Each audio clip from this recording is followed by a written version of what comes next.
శ్రీ గురుభ్యో నమః. శ్రీమాత్రే నమః. మా భక్తి టీవీని ప్రోత్సహిస్తున్నటువంటి మా ప్రేక్షకులందరికీ ధన్యవాదాలు తెలియజేస్తూ 24 ఆగస్టు నుంచి 30 ఆగస్టు వరకు గల కాలానికి రాశి ఫలితాలు ఏ విధంగా ఉన్నాయో తెలియచెప్పుకుందాం. ముందుగా గ్రహస్థితులు. మిథునంలో గురువుగారు, కర్కాటకంలో బుధ శుక్రులు, చంద్రకేతు రవిలు సింహంలో, కుజుడు కన్య రాశిలో, రాహు గారు వచ్చేసి కుంభరాశిలో, ఇక శని గారు వచ్చేసి మీన రాశిలో. గ్రహస్థితులు ఈ విధంగా ఉండగా చంద్రుని యొక్క మార్పు వృశ్చిక రాశిలోకి వచ్చి ఉన్నది. అలాగే కర్కాటక రాశిలోని ఉన్నటువంటి బుధ సంచారము సింహ రాశిలోకి వచ్చి ఉన్నది. ఈ రెండు గ్రహాల మార్పులే జరిగి ఉన్నాయి. ఇక గ్రహ సమ్మేళనాల యొక్క పరిస్థితి ఏమిటి అంటే, బుధ శుక్రుల యొక్క కలయిక సున్నితమైనటువంటి ప్రవర్తన, చక్కటి ఆలోచన విధానము, అలాగే సునిశ్చితమైనటువంటి పరిశీలన, వీటన్నిటికీ కూడా కారణమవుతూ ఉంటుంది. ఇక రవి కేతు, చంద్రకేతు, రవి చంద్ర ఈ కలయికలు అమావాస్యని సూచిస్తూ ఉంటాయి. రవిచంద్రులు ఇద్దరు ఒకటే రాశిలో ఉండడం, అది త్రయోదశి, చతుర్దశి అమావాస్య లేదా అమావాస్య, పాడ్యమి, విదియ ఈ రకమైనటువంటి తిథులని సూచిస్తూ ఉంటుంది. ఒకే రాశిలో రవిచంద్రుల యొక్క కలయిక, అది కూడా సింహరాశిలో కలయిక జరుగుతూ ఉండడం చేత సింహరాశిలో ఏ గ్రహమైనా కూడా అత్యంత బలవంతంగా ఉంటుంది. ఇక్కడ రాశ్యాధిపతి రవి అవుతూ ఉండడము, అలాగే చంద్రునితో కలిసి కేతువుతో కలిసి ఉండడము అత్యంత బలమైనటువంటి పరిస్థితులు ఉంటాయి, ఆలోచన విధానం ఉంటుంది అని చెప్పి తెలియచేస్తూ ఉన్నాను. ఇక వారాంతంలో రవికేతు బుధుల యొక్క స్థితి వచ్చింది. చంద్రుని యొక్క స్థితి వెళ్ళిపోయి బుధుని యొక్క సంచారం వచ్చింది. అయితే రవి బుధ సంచారము ఇక్కడ బుధ ఆదిత్య యోగంగా తెలియజెప్పచ్చు. అలాగే బుధ కేతువుల యొక్క స్థితి కూడా కొంచెం ఏదన్నా చిన్నపాటి అనారోగ్యాలకు దారితీస్తుందా అనేటటువంటి ప్రభావం. ఎందువల్ల అంటే రాహు గారి యొక్క దృష్టి సోకుతుంది కాబట్టి అని చెప్పి తెలియచేస్తూ ఉన్నాను. ఇక గ్రహాల యొక్క దృష్టుల్ని మనం తీసుకున్నట్టయితే, గురువు గారి యొక్క 5వ దృష్టి కానీ, 7వ దృష్టి కానీ, 9వ దృష్టి కానీ కేవలం రాసుల మీదనే పడుతూ ఉన్నది. అలాగే శని గారి యొక్క 3వ దృష్టి, 10వ దృష్టి కేవలం రాసుల మీదనే పడుతూ ఉంది. అలాగే కుజుని యొక్క 4వ దృష్టి రాశి మీద పడుతోంది.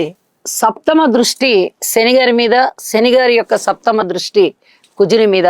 ఈ పరస్పర వీక్షణ కొన్ని ఉపద్రవాలకి దారితీస్తుంటుంది. యాక్సిడెంట్స్కి సూచన, అలాగే అనారోగ్యానికి సూచన, ప్రయాణాలకి సూచన, ప్రమాదాలకి సూచన, హృద్రోగాలు ఇలాంటి వాటన్నిటికీ సూచన కలగజేస్తూ, భూమికి సంబంధించిన తగాదాలు, ఆస్తికి సంబంధించిన తగాదాలు, అన్నదమ్ములకు సంబంధించిన తగాదాలు, రాజకీయంగా కూడా కొన్ని ఇబ్బందులు వచ్చేటటువంటి పరిస్థితి, రాజకీయ నాయకులకి అంతగా బాగుండకపోవడము, ఇలాంటివన్నీ కూడా సూచన చేస్తూ ఉంటాయి. ఈ శని కుజుల యొక్క పరస్పర దృష్టి అసలు మంచిది కాదు.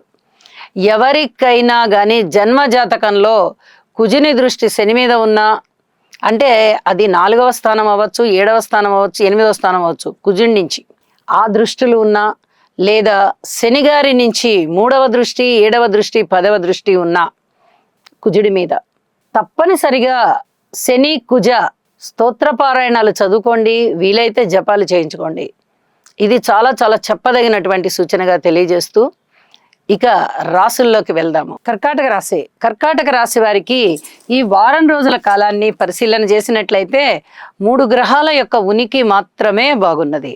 అది రాశిలో ఉన్నటువంటి శుక్రాచార్యుల వారు, 3వ స్థానంలో ఉన్నటువంటి కుజుడు, అలాగే వ్యయస్థానంలో ఉన్నటువంటి గురువుగారు. మరి 3 గ్రహాలే బాగున్నాయి కదా, యోగమేనా అనేటటువంటి ఆలోచన వస్తే యోగమే అని చెప్పాలి. శుభకార్యాల పట్ల ఎక్కువ ధనాన్ని ఖర్చు చేస్తారు. అలాగే గృహ మరమ్మతులకి కానీ, లేదా గృహ నిర్మాణానికి కానీ ఎక్కువ ధనము ఖర్చు పెట్టేటటువంటి పరిస్థితి కనిపిస్తుంది.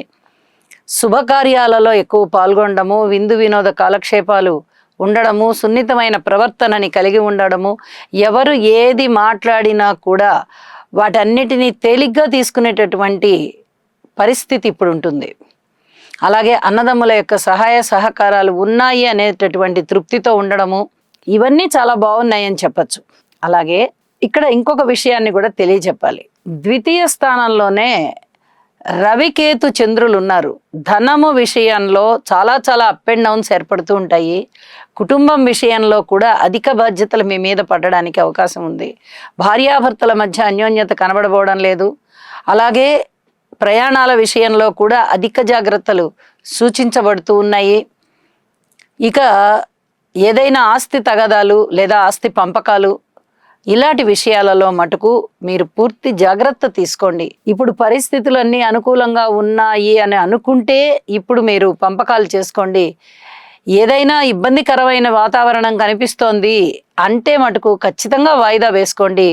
ఇది వాయిదా వేసుకోదగ్గ అంశంగానే ఉంటుంది. అలాగే మాతృవర్గ రీత్యా బాగుంది. రుణాల రీత్యా మీకు చక్కగా రుణాలు తగ్గిపోయేటటువంటి పరిస్థితి కనిపిస్తోంది. కొత్త రుణాలు దొరికే పరిస్థితి కనిపిస్తోంది. అలాగే సంతాన రీత్యా కూడా కొంచెం సంతృప్తి కలిగించేటటువంటి కాలం అని చెప్పచ్చు. ఇక భార్యాభర్తల అన్యోన్యత విషయంలో కానీ, దూర ప్రాంతాల ప్రయాణాల విషయంలో కానీ, పితృవర్గ రీత్యా కానీ, ఉద్యోగ రీత్యా కానీ పూర్తిగా ఓర్పు కలిగే ఉండండి. ఇది చెప్పదగ్గ సూచన. అలాగే విద్యార్థుల విషయంలో బాగుంది అని చెప్పచ్చు. వ్యవసాయదారులకి చాలా బాగుంది అని చెప్పచ్చు. స్త్రీలకి కూడా చాలా చాలా బాగుంది అని చెప్పచ్చు. స్థిర చరాస్తుల వృద్ధి కోసం మీరు చేసేటటువంటి ప్రయత్నాలన్నీ ఫలిస్తాయి. అలాగే వారాంతంలోకి వెళ్ళేటప్పటికి ఇంకా ఏమన్నా అనుకూలమైన పరిస్థితులు ఏర్పడుతున్నాయా అంటే ఏది ఏర్పడబోవట్లేదు. ద్వితీయ స్థానంలోకి బుధుడు వచ్చి బుధాదిత్య యోగంలో ఉండి చాలా చాలా మంచి అవకాశాలను ఇస్తున్నారు. ధనం పెరిగేటటువంటి అవకాశము, గృహంలో కూడా అనుకూలతలు ఏర్పాటవ్వడము, ఇవన్నీ కూడా మీకు కొంచెం మానసికంగా సంతృప్తినిచ్చేటటువంటి కాలంగా తెలియజెప్పచ్చు. అయితే రాజకీయ నాయకుల విషయంలో ఓర్పు కలిగి ఉండండి. రాజకీయ పరంగా ఓర్పు కలిగి ఉండండి.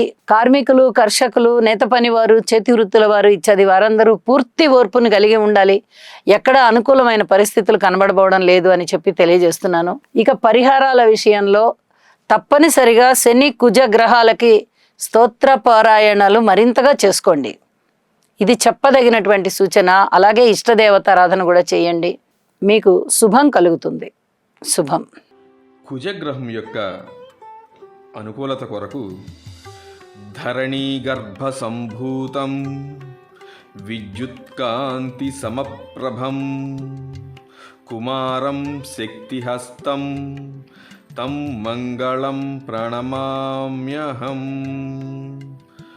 ఓం క్రాం క్రీం